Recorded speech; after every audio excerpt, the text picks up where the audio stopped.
Assalamualaikum warahmatullahi wabarakatuh. Perkenalkan, nama saya Melania Putri Salsabila dari kelompok 3, mata kuliah Dietetika, Infeksi, dan Defisiensi.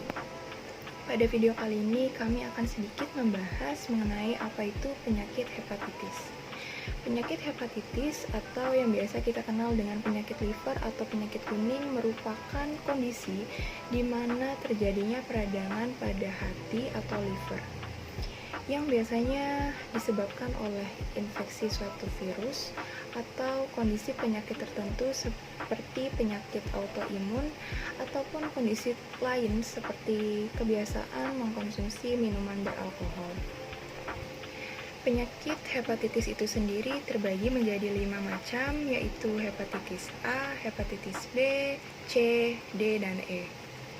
Namun pada video kali ini kami akan lebih fokus membahas tentang apa itu hepatitis A.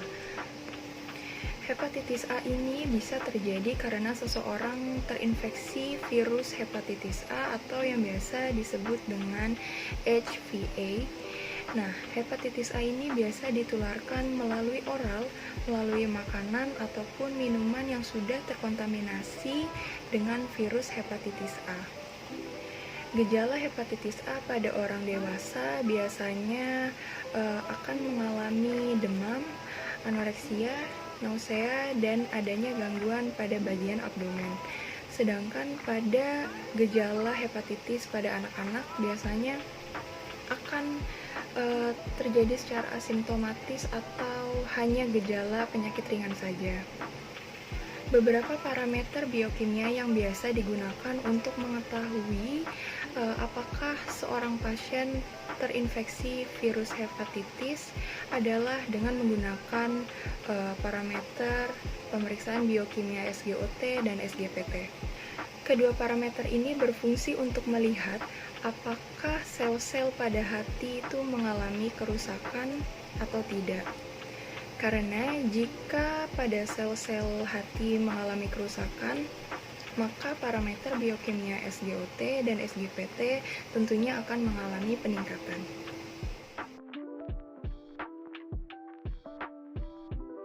Perkenalkan, nama saya Tiara Volanda. Di sini saya akan menjelaskan tujuan dan syarat diet untuk pasien pada kasus hepatitis A.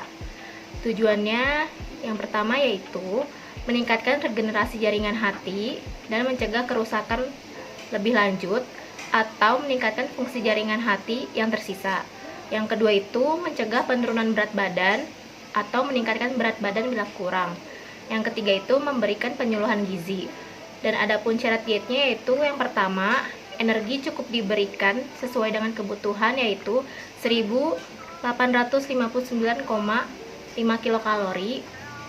Dan yang kedua itu protein diberikan sebesar 132 kilokalori. Dan yang ketiga itu lemak diberikan 41 gram. Yang keempat, karbohidrat diberikan 339 gram. Yang kelima, menghindari makanan yang menimbulkan gas dan bumbu yang merangsang. Yang keenam itu bentuk makanan yang diberikan lunak. Dan yang ketujuh, membatasi makanan yang sumber lemak.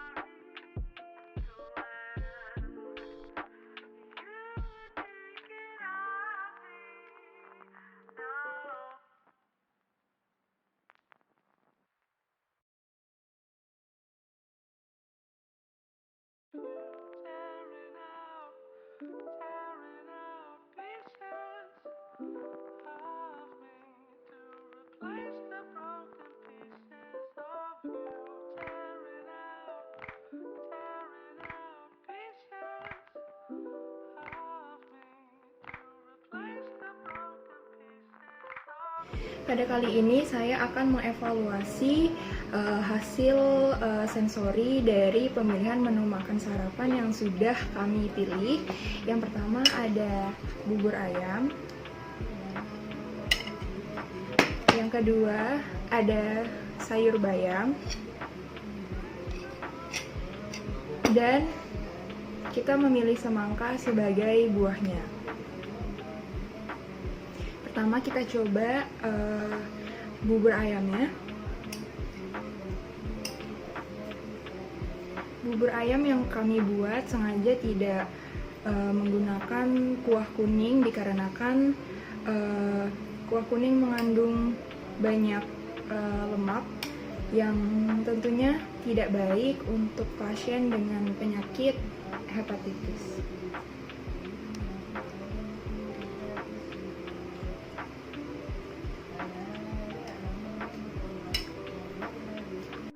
Bubur ayam ini memiliki tekstur yang cukup lembut dengan rasa yang tidak terlalu asin dan tidak terlalu gurih, karena tentunya menu ini sangat cocok untuk penderita penyakit hepatitis yang tidak boleh terlalu banyak mengonsumsi makanan-makanan yang tinggi lemak juga tinggi garam. Yang kedua ada sayur bayam.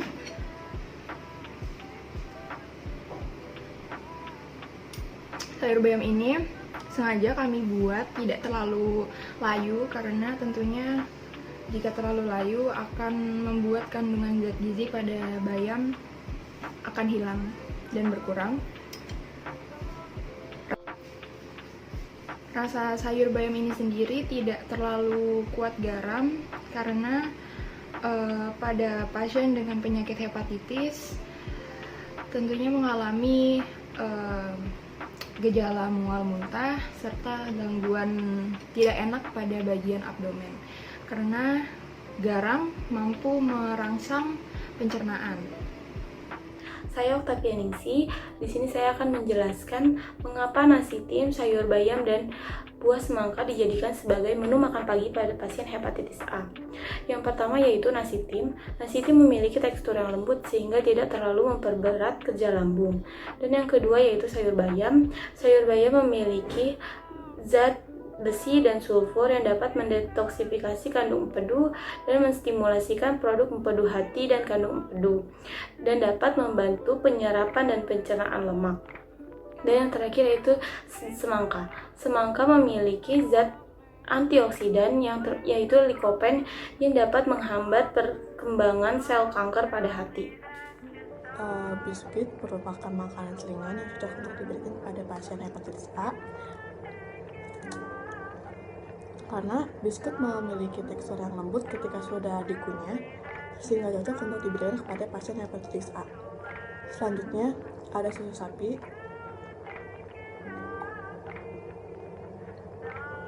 Susu sapi merupakan kategori lemak, tapi mudah dicerna oleh hati sehingga tidak memberatkan fungsi kerja hati, yang berarti cocok untuk diberikan kepada pasien hepatitis A. Kenalkan, nama saya Rena Mayang. Saya akan menjelaskan alasan mengapa kelompok saya memberi makanan, selingan biskuit, susu, agar-agar, serta buah. Mengapa diberikan susu? Karena susu mudah dicerna dan tidak memberatkan fungsi kerja hati. Biskuit merupakan sumber tenaga, namun tidak memberatkan fungsi kerja hati. Mineral. Karena agar mengandung mineral seperti kalsium dan yodium, serta agar mengandung vitamin seperti vitamin A, B, C, dan E. Keempat, mengapa diberikannya buah-buahan? Karena buah-buahan mengandung antosianin dan fenol yang berfungsi untuk menghambat penumbuhan sel kanker pada hati. Sekian dari saya, terima kasih.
Rasa nasi timnya gurih dan teksturnya lembut, cocok untuk pasien kasus hepatitis A.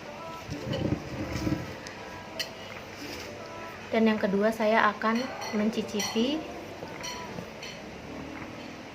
sop ayam bayam.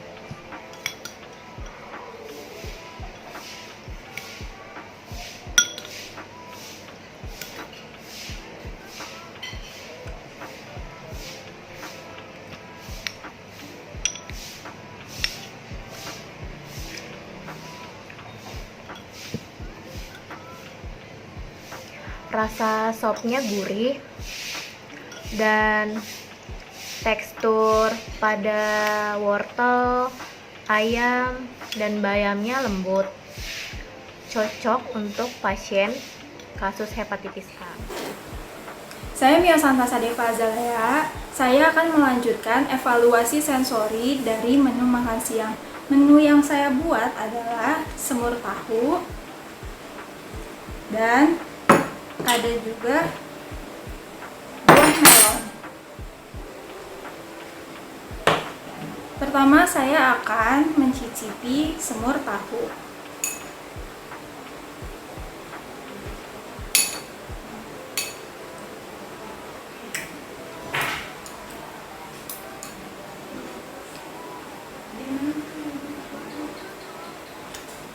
Teksturnya itu lembut dan sehingga cocok untuk penderita hepatitis A yang dianjurkan untuk diberikan makanan dengan konsistensi lunak. Rasanya juga gurih dan tidak terlalu manis. Selanjutnya saya akan mencicipi buah melon.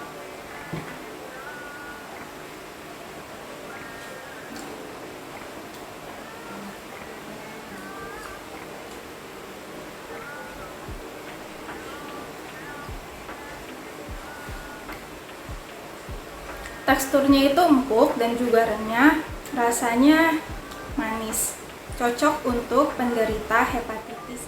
Di sini saya akan menjelaskan alasan pemilihan menu untuk makan siang. Yang pertama adalah nasi tim. Salah satu syarat diet untuk pasien penderita hepatitis A adalah diberikan makanan dengan konsistensi lunak. Untuk itu, kelompok kami merekomendasikan nasi tim. Tekstur lembut dari nasi tim agar tidak memberatkan kerja lambung. Begitupun dengan semur tahu. Tahu memiliki tekstur yang lembut. Selain itu, tahu juga kaya akan protein untuk memperbaiki jaringan tubuh yang rusak, seperti hati. Untuk sayur, kami merekomendasikan sup ayam dengan bayam dan juga wortel. Ayam merupakan sumber protein dan mengandung zat antioksidan yang bernama selenium.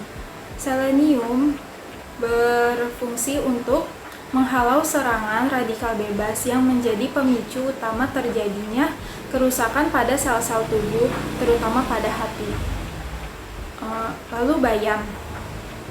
Sayuran berdaun hijau mengandung antioksidan dan juga klorofil yang tinggi, yang dapat melindungi hati dari potensi racun dan radikal bebas. Lalu untuk wortel. Wortel kaya akan flavonoid dan beta-karoten untuk membantu menstimulasi hati, dan kaya akan glutathione untuk membantu dan membersihkan hati dari kontaminasi racun. Selanjutnya untuk buah. Untuk buah, kelompok kami merekomendasikan buah melon. Buah melon kaya akan antioksidan. Vitamin A dan C pada buah melon baik untuk meningkatkan sistem kekebalan tubuh.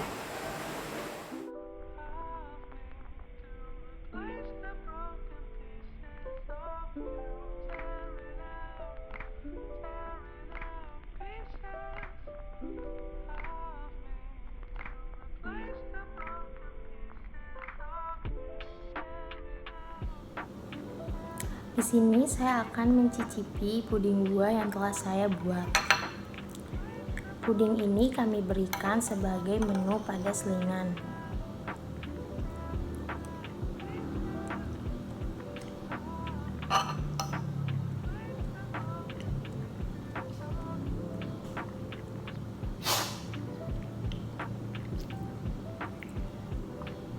Puding ini sangat cocok untuk dijadikan selingan pada pasien hepatitis A dikarenakan teksturnya yang lunak dan juga rasanya tidak terlalu manis ataupun menyengat. Buah-buahan yang kami berikan pun bervariasi, yaitu strawberry, kiwi, dan mangga.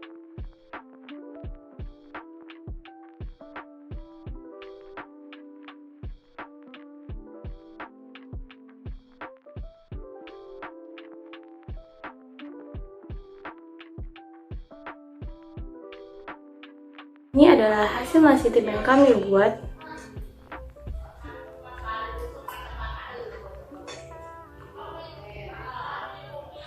Nasi tim memiliki tekstur yang sangat lembut, tidak terlalu padat, dan tidak mengandung rasa yang terlalu tajam. Sini hasil pepes tahu. Teksturnya dia lembut. Rasanya tidak terlalu menyengat, bumbunya juga tidak terlalu menyengat. Selanjutnya ada pepes ikan kembung. Teksturnya dia tidak terlalu keras karena sudah dipepes.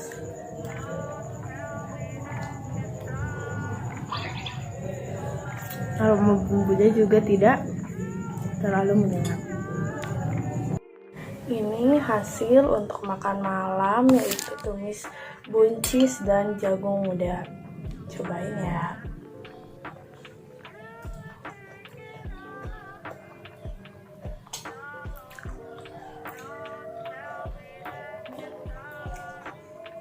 Rasanya pas, tidak terlalu kematangan, sayurannya juga tidak terlalu pahit.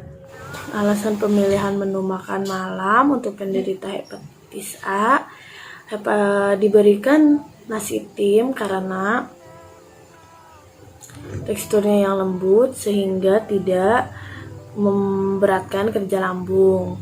Juga diberikan pepes tahu, juga pepes ikan kembung karena penderita hepatitis A memerlukan protein yang tinggi, baik protein hewani maupun nabati, untuk mempertahankan atau memperbaiki jaringan hati yang rusak dan mempertahankan fungsi utama tubuh. Lalu ada penderita hepatitis juga diberikan makanan sayuran rendah serat agar tidak memberatkan kerja lambung, dan diberikan oseng, buncis muda, dan jagung muda. Juga buahnya diberikan buah pisang. Pisang mengandung antioksidan dan vitamin D sehingga baik untuk penderita hepatitis A.